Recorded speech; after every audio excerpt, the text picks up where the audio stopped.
Juliana, yeah. Can I bring the attention to this interesting device that he's using to start off the, what is it, 10 rings? Yeah, sure, we can look. When he attaches that. Oh, yeah. So it's really tricky to do anything. It's really tricky. Let me make this a little bit bigger for the live stream people. Difficult to launch. What is it? 10 rings? Yeah. So you're gonna need some ring holsters. Let's talk about ring holsters here. Let's come over here. Let's watch. What does he do? So he comes over here. He's got some rings in his hand, and he picks something up, and you're like, what is this? What is he doing here? And he turns away, and you're like, okay, he's turning. He stands up. He turns away, and he's fiddling with himself like this, and you're like, what's he doing back there? What's he doing with his legs back there? Like, what's he picked up? And you're like, okay, this is going to be interesting because he's literally turned his back on us. And he's fiddling with something around his crotch area. There's got to be a good reason for this. And then he does it, and he turns around, and it's worse than you think. It's literally the worst shape you could.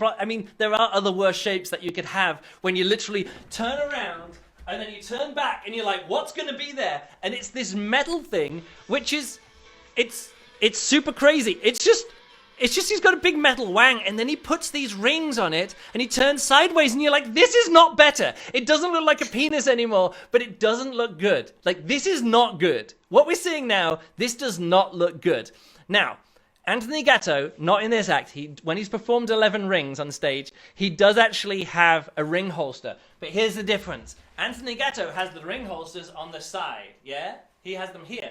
He does the ring juggling and he grabs them from the side. Now, if you see me like this and there's holsters here and here, like, what image am I projecting there? I can actually just make myself some quick homemade ring holders, okay? So if the rings are here and here, and I'm going to do the juggling, and then I'm going to grab them like this, I look like a cowboy sharpshooter. This is cowboy sharpshooter. This is cool. This is really cool.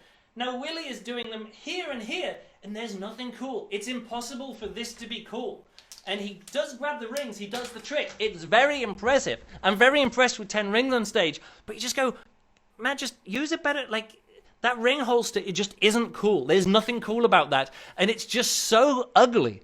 This whole act is so ugly. He doesn't understand that if you turn around and face away from the audience and fiddle, you pick it up, you're like, what's going on here? He turns around, fiddles with it. Like, this is not flattering at all. It's really difficult to do stuff between your legs. And let me just finish up here with the 10 ring section. So he does the 10 rings. It all goes up, comes down, like it's all, and then it's like, whoa, jumping around. Like, it's so messy because the rings are all down his arms and he's dancing with them.